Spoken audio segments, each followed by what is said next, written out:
శుభవార్త 9వ అధ్యాయము 38వ వచనం నుండి 43వ వచనం వరకు, 45వ వచనము మరియు 47వ వచనం నుండి 48వ వచనం వరకు. అంతట యోహాను యేసుతో, బోధకుడా, మనలను అనుసరింపని ఒకడు నీ పేరిట దయ్యములను పారద్రోలడం మేము చూచి వారిని నిషేధించితిమి అని పలికెను.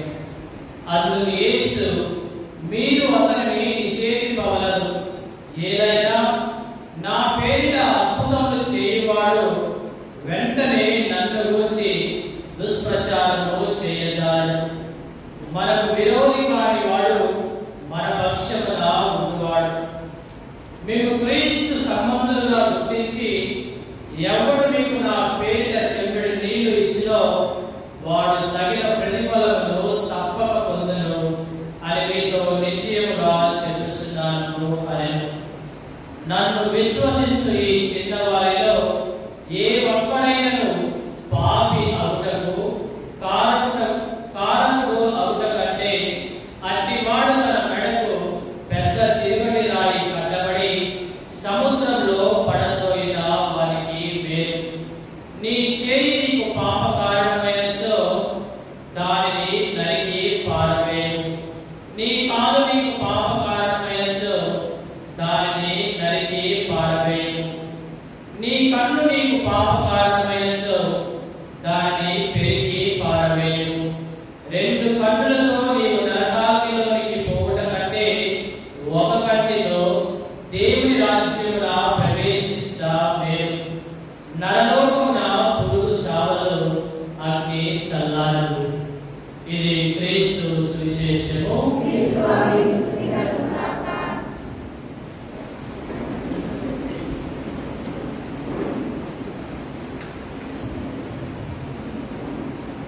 Praise the Lord.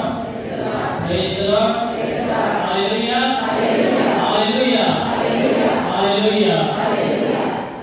క్రీస్తు నందు మిక్కిలిగా ప్రేమింపబడుతున్నటువంటి ప్రియ సహోదరి సహోదరులారా, ఈనాటి మొదటి పఠనంలో ఇశ్రాయేలు ప్రజల ఎడారి ప్రయాణంలో జరిగినటువంటి ఒక గొప్ప సంఘటన గురించి మనమందరం కూడా ఆలోచించి ఉన్నాం. ఇశ్రాయేలు ప్రజలను నడిపించడానికి తండ్రి అయినటువంటి దేవుడు ఒక గొప్ప వ్యక్తిని నాయకునిగా ఎన్నుకున్నాడు. ఆ వ్యక్తి పేరేంటి? ఎవరు? ఇశ్రాయేలు ప్రజలను ప్రభు మార్గంలో నడిపించడానికి దేవాది దేవుడు ఎన్నుకున్నటువంటి ఒక గొప్ప నాయకుడు మోషే. మరి ఆ ప్రజలు మోషేను ఎన్నో సమస్యలకి గురి చేస్తూ ఉన్నారు. మరి ఆ సమస్యలను భరించలేనటువంటి మోషే ప్రవక్త దేవుడికి ప్రార్థన చేస్తున్నాడు. సంఖ్యాకాండము 11వ అధ్యాయము 14వ వచనాన్ని చదవండి. సంఖ్యాకాండము, ఈ ప్రజలు బాగోగులను పరామర్శింపవలసిన బాధ్యతను నేనొక్కడనే భరింపజాలను, అది నా తలకు మించిన పని.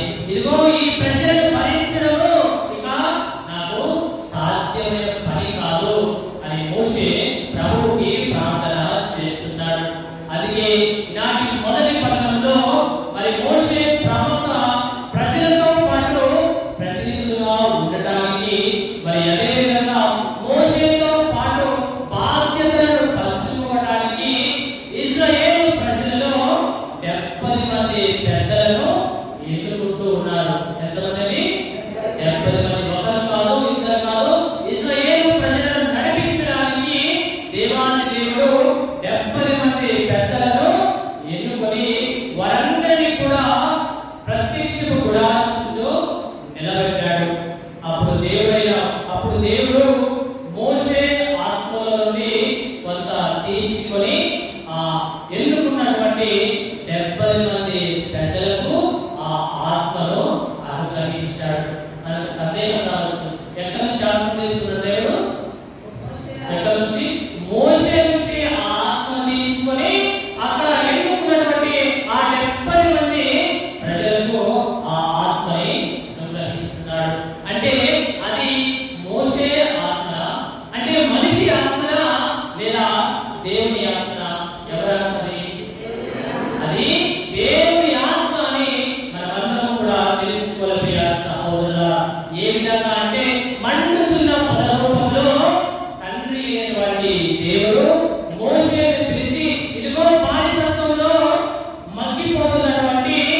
మరి దేవుడి నుండి పొందుకున్నటువంటి ఆ ఆత్మ శక్తితోనే మోషే ఐగుప్తుకు వెళ్ళి అక్కడ ఒక రాజును ఎదిరించాడు. ఎవరా రాజు?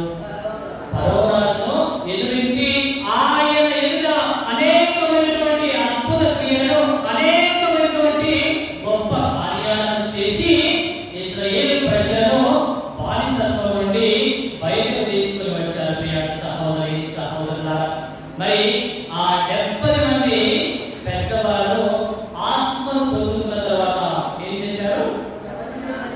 ఆత్మను పొందుకున్న తర్వాత వారు ప్రవచనాలు చెప్పడం ప్రారంభించారు. ఆత్మను పొందక మునుపు వారి జీవితము వేరే విధంగా ఉంది. కానీ ఆత్మను పొందుకున్న తర్వాత వారికి ఎక్కడ లేనటువంటి ధైర్యం, ఎక్కడ లేనటువంటి శక్తి దేవుడు వారికి అనుగ్రహించాడు. అందువలనే వారు ఏం చేస్తున్నారు? ఆత్మను పొందుకున్న వెంటనే దేవుని యొక్క ప్రవచనాలను ధైర్యంగా సమాజంలో బోధిస్తూ ఉన్నారు. ప్రియ సహోదరి సహోదరులారా, మరి ఇదే సన్నివేశాన్ని మనము ప్రభువు యొక్క శిష్యులో మనము చూస్తున్నాము.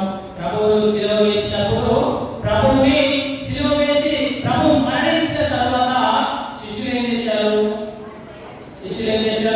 ఇదిగో ఆయన అనుసరిస్తున్నాం కాబట్టి మనకి కూడా ఆయనకు పట్టినటువంటి గతి మనకు పడుతుంది అని చెప్పి ఎవరెక్కడికి వెళ్ళిపోయారు? వారందరూ కూడా పారిపోయి ఒక గదిలో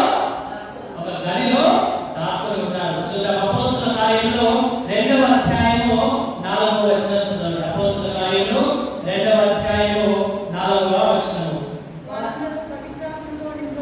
వారందరూ పవిత్రాత్మతో నింపబడి అప్పుడు పవిత్రాత్మ వారికి వాక్శక్తిని అనుగ్రహించిన కొలది వారు అన్య భాషలలో మాట్లాడసాగిరి. ఎవరు వారు? వారందరూ కూడా పవిత్రాత్మతో నింపబడ్డారట. ఎవరు? అపోస్తలులు. మరి శిష్యులందరూ కూడా పవిత్రాత్మతోటి నింపబడిన తర్వాత ఏం జరిగిందో తెలుసా? మరి పవిత్రాత్మను పొందుకున్న తర్వాత పేతురు ప్రసంగిస్తే ఎంతమంది బాప్తిస్మం పొందారు? సుమారుగా 5,000 మంది బాప్తిస్మాన్ని పొందారు. ప్రియ సహోదరి సహోదరులారా, ఇదిగో వారు భయపడుతూ ఉన్నారు. ఇదిగో క్రీస్తు ప్రభువును అనుసరిస్తున్నటువంటి మనకి కూడా అదే గతి పడుతుంది అని వారు ఎంతగానో భయపడి ఒక గదిలో వారి తలుపులు మూసుకొని మరి భయపడుతూ ఉన్నప్పుడు వారికి పవిత్రాత్మ వచ్చిన తర్వాత వారి ఇదిగో ధైర్యంతోటి, శక్తితోటి, బలంతోటి దేవుని యొక్క వాక్యాన్ని బోధించడం మనం చూస్తున్నాం. ప్రియ సహోదరి సహోదరులారా, మరి నాటి మొదటి పట్టణంలో దేవుడు ఎంతమంది పెద్దలు ఎన్నుకున్నాడని? 70 మంది పెద్దలను ఎన్నుకొని మోషేతో చెప్తున్నాడు, ఇదిగో వీరిని ప్రత్యక్ష గుడారం ముందుకి తీసుకునిరా, వారితో నేను మాట్లాడినను, వారిని నీ ఆత్మను తీసి వారిని అభిషేకిస్తానని ప్రభు పలికాడు. కానీ ఆ 70 మందిలో ఒక ఇద్దరు మాత్రం ఏం చేశారు? ఆ 70 మందిలో ఇద్దరు మాత్రము మోషే మాటలు ఆలకించలేదు. ప్రత్యక్ష గుడారములో సమావేశము కాలేదు. అయినప్పటికీ కూడా వారికి కూడా ఏం జరిగింది? అయినప్పటికీ కూడా మిగిలిన ప్రజలాగే ఆ ఇద్దరు కూడా దేవుని యొక్క ప్రవచనాలను చెప్పడము ప్రారంభించారు. కారణం ఏంటి? దేవుడు మిగిలిన వారిలాగే ఆ ఇద్దరి మీద కూడా దేవుని యొక్క ఆత్మను కురిపించాడు. కాబట్టి వారు కూడా దేవుని యొక్క ప్రవచనాలను ధైర్యంగా మరి బలంతో ప్రవచిస్తున్నారు. ప్రియ సహోదరి సహోదరులారా, మరి దీని నుండి మనము 2 ముఖ్యమైనటువంటి రహస్యాలను గ్రహించాలి. మొట్టమొదటిది, దేవుని యొక్క ఎన్నిక శాశ్వతమైనటువంటిది. తాను ఎన్నుకున్న వాళ్ళను దేవుడు ఎన్నటికీ కూడా చేయి విడువడు. వారు ఎక్కడ ఉన్నా కానీ వారిని వెతికి పట్టుకొని వారి యొక్క బాధ్యతలను వారికి గుర్తు చేస్తాడు. మరి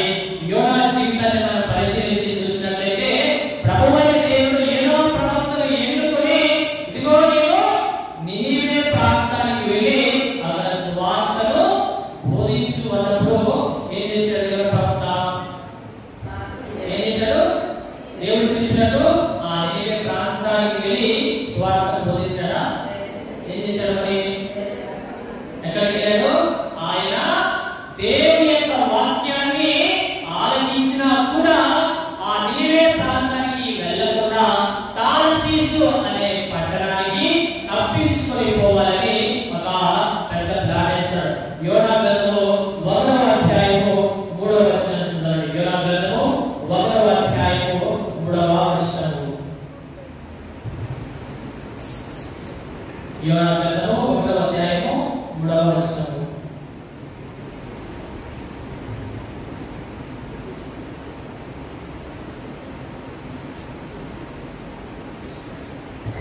సరే, దేవుడు యోనా ప్రవక్తకి నినివే పట్టణానికి వెళ్ళి నీవు దేవుని సువార్తను బోధించమంటే ఆయనేమో నినివే పట్టణానికి వెళ్ళకోకుండా తార్షీషు ప్రాంతానికి ఆయన తప్పించుకొని పోతాడు. మరి మనుషుల కళ్ళు మోయొచ్చు కానీ దేవుని కళ్ళు మనం మోయొచ్చా అనుకున్నాడు. ఇదిగో నేను నినివే పట్టణానికి కాకుండా తార్షీషు పట్టణానికి పోతే నన్ను ఎవరు గుర్తించలే అన్నటువంటి ఒక ఆలోచనతోటి ఆయన తార్షీషు పట్టణానికి వెళ్తుంటే ఏం జరుగుతుంది? ఇదిగో దేవుడు సమస్తాన్ని కూడా చూసే ప్రభు. కాబట్టి ఆ యోనా ప్రవక్తను తిరిగి తీసుకువచ్చి ఆయన బాధ్యతను గుర్తు చేస్తున్నాడు. ఆయన బాధ్యత ఏంటి? దేవుడి బాధ్యత ఏంటి?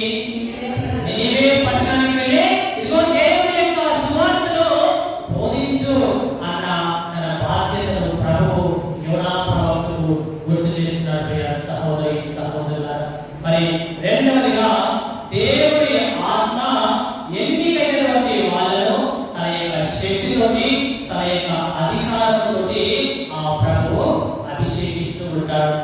పేతురు రాసిన మొదటి లేఖ 2వ అధ్యాయము 9వ వచనాన్ని మనం చూసినట్లయితే ఇదిగో మీరు రాజరికపు గురువులు, మీరు దేవుని చేత ఎన్నుకొనబడిన వారు అని మనకి వాక్యం సెలవిస్తుంది. ప్రియ సహోదరి సహోదరులారా, మరి ప్రభువు 70 మంది పెద్దలను ఎన్నుకుంటే వారిలో 3 మాత్రము దేవుని మాట వినలేదు కదా. 3 కదా, 3 కదా. వారిలో 2 మాత్రమే దేవుని యొక్క మాటను ఆలకించకుండా ప్రవచనాలు బోధిస్తూ ఉన్నారు. అప్పుడు ఒక యువకుడు, ఎవరై ఉన్నాడంటే యెహోషువ, మోషే దగ్గరికి వెళ్ళి ఫిర్యాదు చేస్తున్నాడు. ఇదిగో మీరు ప్రత్యక్ష గుడారం దగ్గర సమావేశము అవ్వాలని చెప్పినప్పుడు వారి గుడారంలోనే ఉండి అక్కడ సమావేశం కాలేదు. ఈ రోజు వారు ప్రవచనాలను బోధిస్తున్నారు, వారిని ఆపివేయండి అని యెహోషువ మోషేతో పలుకుతున్నాడు. ప్రియ సహోదరి సహోదరులారా, బహుశా యెహోషువ అసూయ పడిపోవచ్చు, బహుశా యెహోషువ ఈర్ష్య పడిపోవచ్చు. ఎందుకంటే తన గురువైనటువంటి మోషే యొక్క మాటను ఆ ప్రజలు ఆలకించలేదు. అందుకనే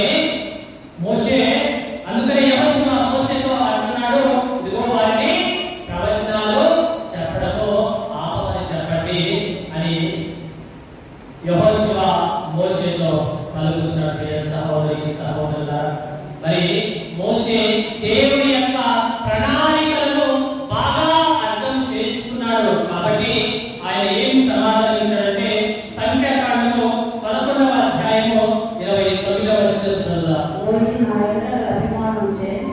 ఓయి నా ఎడల అభిమానముచే నీవు వారి మీద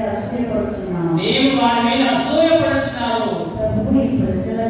ప్రభు ఈ ప్రజలందరికీ ఆత్మను అనుగ్రహించి వీరిచే కూడా ప్రవచనములు పలికించిన ఎంత బాగుండేది అంటున్నారు. ఈ 70 మంది మాత్రమే కాదు, ప్రజలందరికీ కూడా దేవుడు తన యొక్క ఆత్మను అనుగ్రహించి వారందరూ కూడా దేవుని యొక్క వాక్యాన్ని, దేవుని యొక్క ప్రవచనాలను చెప్తే ఎంత బాగుంటుంది అని మోషే యెహోషువతో అంటున్నాడు. ప్రియ సహోదరులారా, ప్రజలందరూ కూడా దేవుని యొక్క ఆత్మ చేత నింపబడాలి, దేవుని యొక్క ప్రవచనాలు ప్రజలందరూ కూడా బోధించాలి. మోషేకి ఉన్నటువంటి ఒక గొప్ప కోరిక, మరి దేవుని యొక్క ఉద్దేశం కూడా అదే. 50 గ్రంథము 2వ అధ్యాయము 28వ వచనం చదువుదాం. 50 గ్రంథము 2వ అధ్యాయము 28వ వచనం.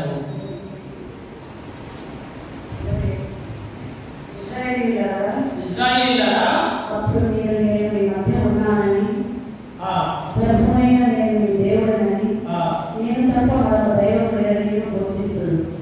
52 గ్రంథము 2వ అధ్యాయము 28వ వచనంలో వాక్యం ఏమి సెలవిస్తుందంటే, ఇదిగో నా ఆత్మ ఎల్ల ప్రజలపై నేను కుమ్మరిస్తాను అని దేవుడు వాగ్దానం ఇస్తున్నాడు. మోషే కొలిగేదండి, మోషే కొలిగేది 70 మంది మాత్రమే కాదు, ప్రజలందరూ కూడా దేవుని యొక్క ఆత్మను పొందుకొని దేవుని యొక్క ప్రవచనాలను బోధిస్తే ఎంత బాగుంటుంది అని మోషే కోరుతున్నాడు. అదే దేవుని యొక్క ప్రణాళిక, అదే దేవుని యొక్క ఉద్దేశం. కాబట్టి ప్రభు అంటున్నాడు, నా ఆత్మ కేవలం వారిపై మాత్రమే కాదు, కానీ నా ఆత్మ సకల ప్రజల మీద నేను కుమ్మరిస్తాను అని ప్రభు వాక్యంలో సెలవిస్తున్నాడు. మరి అటువంటి పరిస్థితి ఇశ్రాయేలు ప్రజలకు రావాలి అని మరి మోషే ప్రవక్త ఎంతగానో ఆశిస్తున్నారు. ప్రియ సహోదరి సహోదరుల, మరి ఇటువంటి సన్నివేశాన్ని మనం నేటి సువిశేష పఠనంలో చూస్తూ ఉన్నాము. మార్కు సువార్త 9వ అధ్యాయము 38వ వచనం చూడండి. అంతట యోహాను యేసుతో, బోధకుడా, మనల్ని అనుసరింపని ఒకడు నీ పేరిట దయ్యములను పారదోలుట మేము చూచి వారిని నిషేధించమని పలికెను. మరి మొదటి పట్టణంలో కూడా ఏం జరుగుతుంది? ఇదే సంఘటన జరుగుతుంది. ఇదిగో యెహోషువ వెళ్ళి మోషేకి అంటున్నాడు, ఇదిగో వారి ప్రవచనాలు చెప్తున్నారు, వారిని నిషేధించండి అని మొదటి పట్టణంలో కూడా మనము ఆలోచించిన ప్రియ సహోదరి సహోదరుల, శిష్యులు ఏం చేస్తున్నారు? వాక్యం ప్రకారము బోధిస్తున్నటువంటి ఆ వ్యక్తిని నిషేధిస్తున్నారు. శిష్యులు ఎందుకు అలా చేసి ఉండొచ్చు చెప్పండి? ఎందుకు ఆ విధంగా ఆ ప్రజలను ఆ సువార్తను బోధిస్తున్నటువంటి వారిని నిషేధించారు? కారణం ఏమైందొచ్చు? బహుశా అసూయపడి ఉండవచ్చు.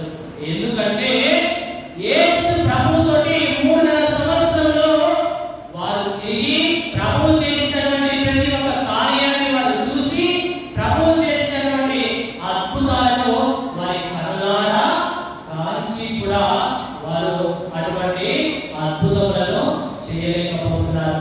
మార్కు సువార్త 9వ అధ్యాయము 18వ వచనం చదవండి.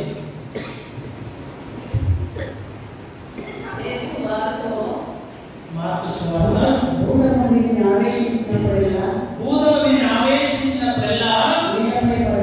నేలపై పడవేయును. అప్పుడు వీరి నోటి నుండి నురుగులు తగ్గుచు పండ్లు కొరుకుచు కొయ్యబారిపోవును. ఈ దయ్యము పారదోల మీ శిష్యులను బోధించిరి.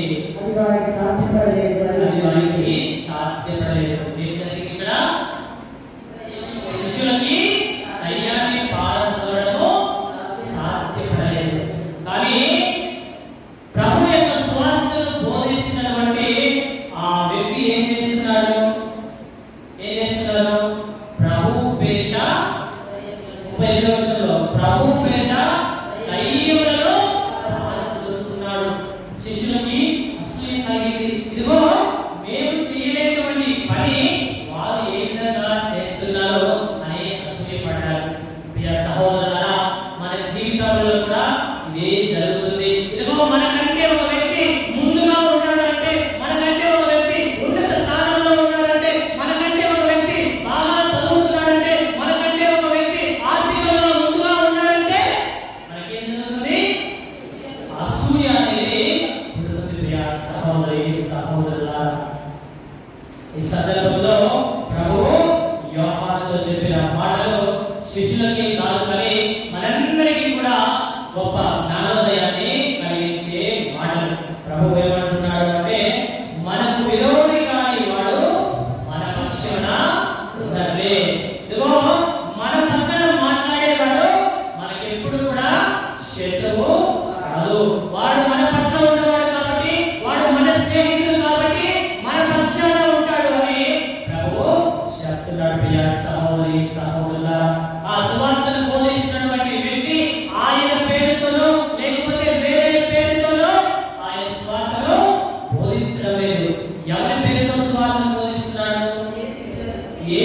ప్రభు యొక్క నామమున, ఇదిగో ప్రభు నామమున ఆ వ్యక్తి సువార్తను బోధిస్తున్నాడు. ప్రభు పేరిట దయ్యములను పాల్గొంటూ ఉన్నాడు. కాబట్టి ప్రభు యోహానుతో అంటున్నాడు, ఇదిగో అటువంటి వారిని మీరు ఆనందపరచకండి, అటువంటి వారిని మీరు నిరాశపరచకండి అని ప్రభు యోహానుతో సమాధానమిస్తున్నాడు. ప్రియ సహోదరి సహోదరులారా, వారు మన పక్షంగా ఉన్నవారు కాబట్టి ఆయన దేవుని యొక్క బిడ్డ, దేవుని యొక్క సువార్తను బోధిస్తున్నారు కాబట్టి ఆయన మనకు చెందిన వాడే అని ప్రభు వారికి తెలియజేస్తున్నారు. ప్రియ సహోదరి సహోదరులారా, మరి పవిత్రాత్మ దేవుడు ఎవరిని ప్రేరేపిస్తారో, ఎవరిని అభిషేకిస్తారో మనకి తెలియదు. తెలుసా? మనకేమైనా పవిత్రాత్మ దేవుడు ఎవరిని ఎన్నుకుంటాడో, ఎవరిని అభిషేకిస్తాడో, ఎవరిని ప్రేరేపిస్తాడో మనకి తెలియదు. ప్రభు నికోదేముతో ఒక చక్కని మాట అంటారు. యోహాను సువార్త 3వ అధ్యాయము 8వ వచనాన్ని చదవండి. యోహాను సువార్త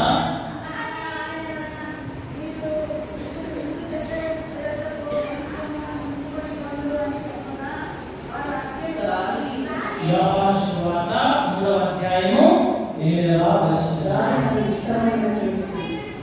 గాలి తనకు ఇష్టమైనట్లా వీచినది, నీవు దాని శబ్దములు వినడమే కానీ అది ఎక్కడ నుండి వచ్చినో ఎక్కడికి పోనో ఎరుగవు. ఆత్మవలన చలించు ప్రతి వారిలో అటులనే ఉండును అనే వాక్యము సెలవిస్తుంది. గాలి తనకు ఇష్టం వచ్చినట్లు వేస్తుంది. అవునంటారా? ఒకవేళ ఫ్యాన్ అయితే మనకి ఇష్టం వచ్చినట్టు పెట్టుకోవచ్చు. మనకు ఇటు కావాలంటే ఇటు పెట్టుకోవచ్చు, ఇటు కావాలంటే ఇటు కూడా పెట్టుకోవచ్చు. కానీ సృష్టిలో ఉన్నటువంటి గాలి తన ఇష్టం వచ్చినట్లు వీస్తూ ఉంది. మరి ఏ విధంగా అయితే గాలి తనకు ఇష్టం వచ్చినట్లు వీస్తూ ఉందో, మరి దేవుని యొక్క ఆత్మ కూడా అంతే. దేవుని ఆత్మ మనము ఊహించినటువంటి దారిలో వస్తుంది. దేవుని ఆత్మ మనము ఊహించినటువంటి వాళ్ళను ఎన్నుకుంటుంది.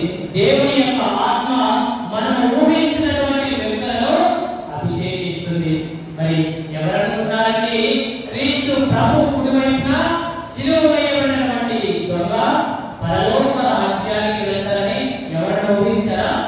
ఎవరు కూడా ఊహించలేదు. ఆ విధంగా దేవుని యొక్క ప్రణాళికలు ఉంటాయి. దేవుని యొక్క ప్రణాళికలు మన యొక్క ఊహకి అందవు.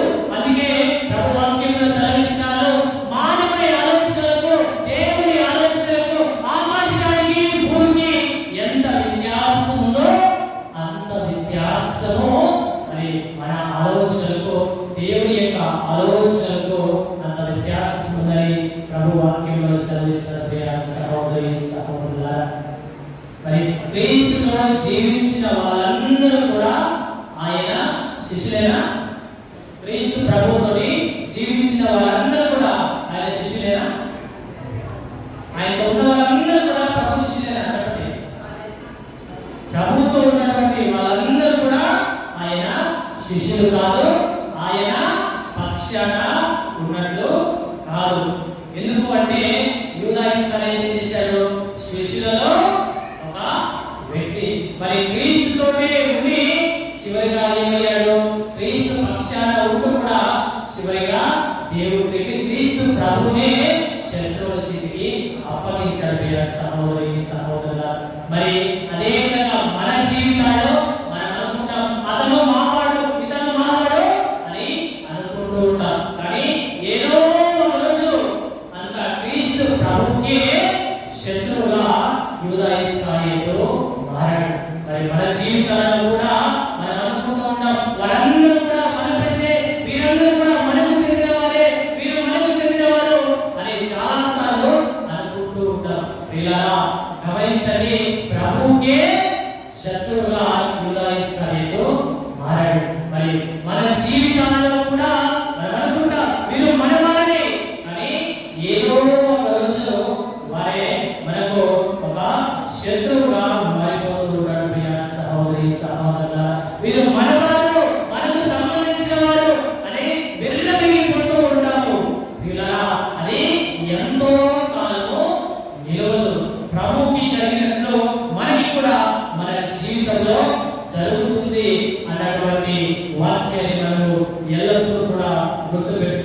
సహోదరి సహోదరుల, మరి ఇలాంటి మొదటి పట్టణం చూసినా కానీ, సువిశేష పట్టణం చూసినా కానీ ఒక గొప్ప విషయము మనకి అర్థమవుతుంది. ఏంటి ఆ విషయము? మొదటి పట్టణము సువిశేష పట్టణము చాలా దగ్గర సంబంధం ఉంది. ఏంటది? దేవుని యొక్క వాక్యాన్ని బోధిస్తున్నప్పుడు మొదటి పట్టణంలో ఎవరు నిషేధించారు చెప్పండి? యెహోషువ వచ్చి మోషేతో దుర్వారిని ప్రవచనాలు చెప్పవద్దు అని చెప్తున్నాడు. మరి సువిశేష పట్టణంలో యోహాను వచ్చి ప్రభువుతోటి అంటున్నాడు, ఇదిగో మనకు చెందని ఒక వ్యక్తి మరి స్వార్థను బోధిస్తున్నాడు అని చెప్తున్నాడు. సహోదరి సహోదరు, మనం గమనించవలసింది ఏమిటి అంటే, ఎవరు బోధించినా కానీ దేవుని యొక్క స్వార్థను బోధిస్తారు. కాబట్టి అటువంటి వారిని మనము నిషేధించకూడదు, అటువంటి వారిని మనము నిరుత్సాహపరచకుండా, అటువంటి ప్రజలందరినీ కూడా మనము ప్రోత్సహించాలి. వారిని ప్రోత్సహిస్తే దేవుని యొక్క వాక్యాన్ని ఇంకా ప్రపంచ నలుమూలలా వ్యాపింపచేయడానికి మనకి అవకాశం ఉంటుంది. దేవుని బిడ్డలారా, మరి ప్రస్తుత రోజుల్లో దేవుని యొక్క వాక్యాన్ని బోధించడము అంత సులభమైనటువంటి పని కాదు. సులభమైన దేవుని యొక్క వాక్యాన్ని బోధించడము, దేవుని యొక్క వాక్యాన్ని అందరూ బోధిస్తారా? దేవుని యొక్క వాక్యాన్ని బోధించాలంటే మొదటి పట్టణంలో ముందుగా ఏం జరిగింది? వారు ప్రవచనాలు చెప్పకముందు మొట్టమొదటిగా దేవుడు ఏం చేశాడు? వారిని ఎన్నుకున్నాడు. ఎన్నుకున్న తర్వాత ఏం చేశాడు? వారిని ఎన్నుకున్న తర్వాత వారిని ఆత్మతోటి నింపాడు. ఆత్మతో నిండిన తర్వాత వారు ప్రవచనాలు చెప్పడము ప్రారంభించారు. మరి ఏ వ్యక్తి అయినా స్వార్థను బోధిస్తున్నాడు అంటే అది దేవుని యొక్క ప్రణాళిక, దేవుని యొక్క చిత్తమని మనము గమనించాలి. అటువంటి వారందరినీ కూడా మనము ప్రోత్సహించాలి, కానీ వారిని నిరాశపరచకూడదు. సహోదరి సహోదరుల, కాబట్టి ఈ యొక్క దివ్య దృష్టిలో మనము ప్రార్థన చేద్దాం. దేవుని వాక్యాన్ని బోధిస్తున్నటువంటి ప్రతి ఒక్కరికి కూడా ఆ దేవాది దేవుడు పవిత్రాత్మ వరములను అధికంగా వారిపైన అనుగ్రహించాలని, మరి అదేవిధంగా దేవుని యొక్క వాక్యాన్ని ఆలకిస్తున్నటువంటి మనందరిపైన కూడా ఆ దేవాది దేవుడు ఆయన పవిత్రాత్మను మనందరిపై కుమరించి మనందరినీ కూడా దీవించాలని ఈ యొక్క దివ్య దృష్టిలో ప్రార్థన చేద్దాం. దేవుడు మనందరినీ దీవించుగాక. మనందరం లేచి మన విశ్వాస